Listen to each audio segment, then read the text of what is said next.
Vamos iniciar a análise de uma nova questão sobre direito tributário em um concurso público. Vamos analisar o que a banca exigiu dos candidatos nessa questão. Acompanhe comigo, vamos lá. Nós temos uma questão que caiu no concurso para analista judiciário do STJ no ano de 2018 e a banca foi a CESP. Nós temos uma questão que não demanda análise de alternativas, mas sim a análise de uma afirmação feita pela CESP para nós julgarmos se essa afirmação está correta ou incorreta. O que diz o enunciado?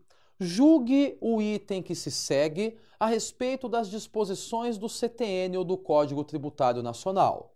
E diz assim: o contribuinte é sujeito passivo da obrigação tributária principal, enquanto o responsável é o sujeito passivo da obrigação tributária acessória. Bom, meus caros, vamos entender e analisar o que está dizendo a CESP nesse momento.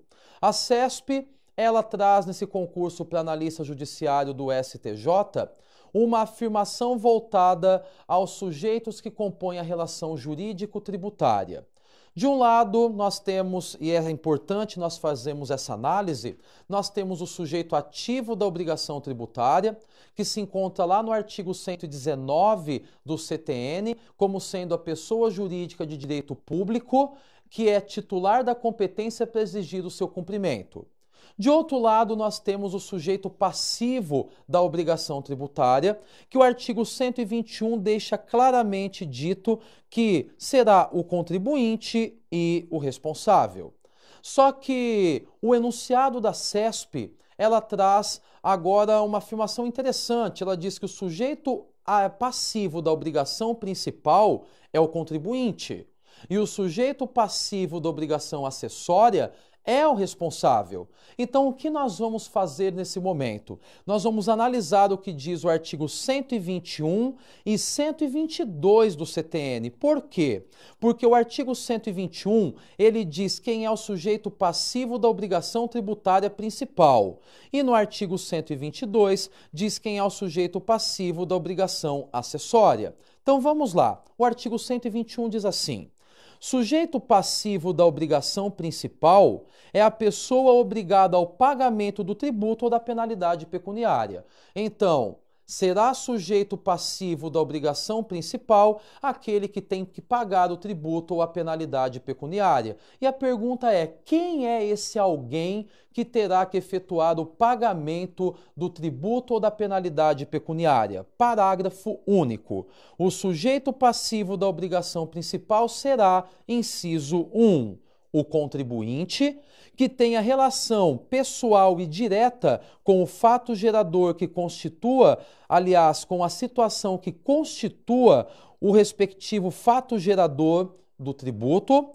E inciso 2, responsável, quando sem se revestir a condição de contribuinte, se sua obrigação decorra de disposição que esteja expressa em lei. Bom, o que diz então o artigo 121? Que sujeito passivo da obrigação tributária principal será ou o contribuinte ou o responsável. Já no artigo 122, diz o CTN que sujeito passivo da obrigação acessória é a pessoa obrigada às prestações que constituam o seu objeto. Então, nós temos que fazer uma segregação. Nós temos, de um lado, o sujeito passivo da obrigação tributária principal no artigo 121 e no artigo 122, o sujeito passivo da obrigação acessória. Sujeito passivo da obrigação principal será aquele que tem o dever de efetuar o pagamento de um tributo ou de uma penalidade pecuniária, dividindo-se em contribuinte e responsável. De outro lado, o artigo 122 é explícito ao dizer que sujeito passivo da obrigação acessória é a pessoa obrigada às prestações que constituam o seu objeto. Diante da análise do artigo 121 e do 122, vamos voltar à afirmação feita pela CESP para nós vermos se ela está correta ou incorreta.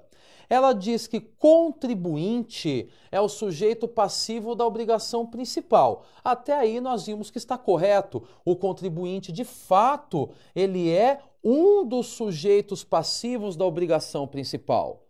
Só que diz que o responsável é o sujeito passivo da obrigação acessória.